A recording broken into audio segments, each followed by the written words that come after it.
大家好，今天我要跟大家分享几种我常使用的堆肥方法，其中包括大堆肥箱堆肥、塑胶箱堆肥、花盆堆肥、直接埋地堆肥、废物利用堆肥。大堆肥箱堆肥，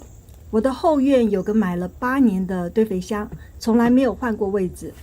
今年为了把那块地挪出来给我刚建好的小温室，所以我就把这个堆肥箱移到另外一个位置。这是之前堆肥剩下的，刚好趁秋冬把这些半发酵土弄成新的种菜区。堆肥箱不能靠房子太近，因为要常常挖土出来，所以也不能离菜园太远。我选的这个地方每天日晒起码有8个小时，太远的话到了冬天下雪倒厨余就不太方便。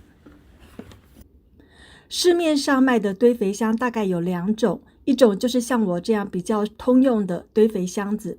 缺点是要自己搅动，堆肥的时间也比较长。另一种是可以滚动的堆肥箱，这种箱子可以很方便的搅动，所以堆肥的时间不长，但是比较贵。这种堆肥箱4周都有这些小洞，可以很好的通风，帮助空气循环。因为有盖子，所以不怕动物爬进去。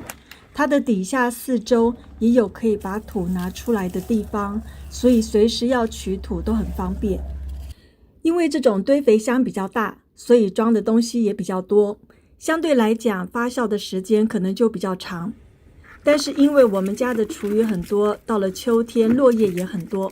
加上整理菜园之后有很多枯枝烂叶，还有先生平常割的草，所以堆肥箱很容易就装满了。这个堆肥箱的使用跟所有的堆肥原理都差不多，我通常会在最下面铺上一些厚纸板，然后就有一层 green， 也就是枯枝烂叶或者是厨余，一层 brown， 例如咖啡渣、落叶或者 straw 干草，然后在过程中要适当的洒水。如果希望它发酵的快一点，我还会加很多的咖啡渣。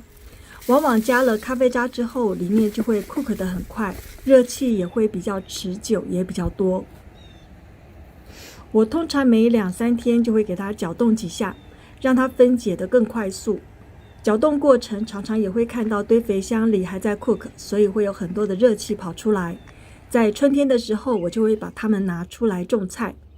所以过去这几年来，我的菜园几乎没有买过土，都是靠我这个堆肥箱自己做土，做成了现在的菜园。我之前有特别介绍过堆肥箱的堆肥，想要了解更多有关这种市售堆肥箱的朋友，也可以参考看看。塑胶箱堆肥，如果家里有像我这种已经破掉要淘汰的塑胶箱子，也可以拿来做堆肥。这个塑胶箱有很多的破洞还有裂痕，刚好可以让空气进去。如果塑胶桶底部没有这些破洞或者是裂痕的话，可以自己钻几个小洞，这样才能透水透气。在发酵的过程中会有液态肥，要让它们可以流出来，桶子才不会发臭。至于有没有盖子是无所谓的，因为我们这里冬天下雪好几个月，天气很冷。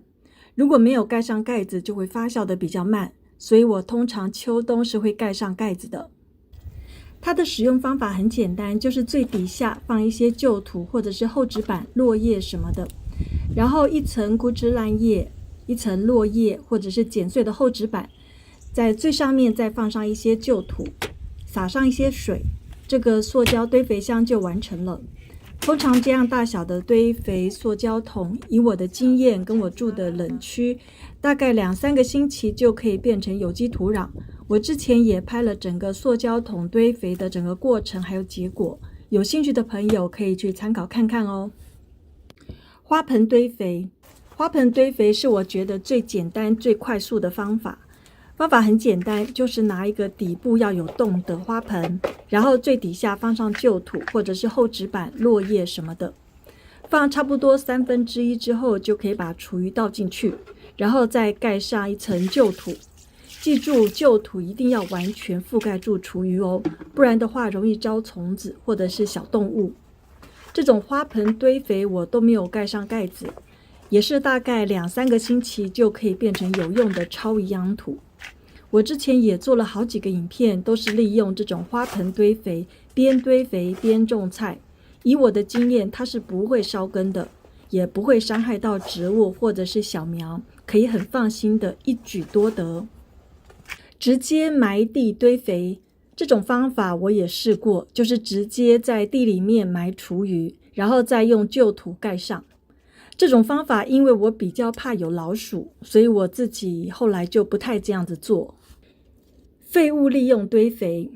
有很多朋友也会直接买铁丝网，直接围成一圈，或者是买这种专门收集落叶的塑胶网来做落叶堆肥。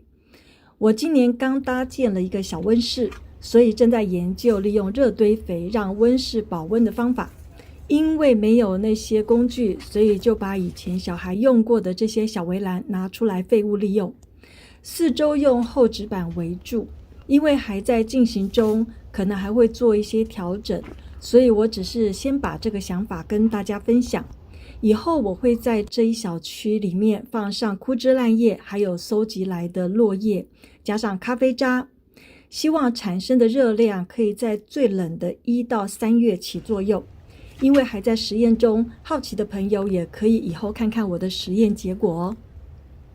好了，以上这几种堆肥方法都是我的经验之谈。自己堆肥可以将很多日常的厨余变成有用的肥料，在最终回到自己的菜园里滋润新的植物，对我们的地球和整个环境都是有利无害的。感谢您的观看，如果你也喜欢种植，欢迎关注或订阅我哦，拜拜。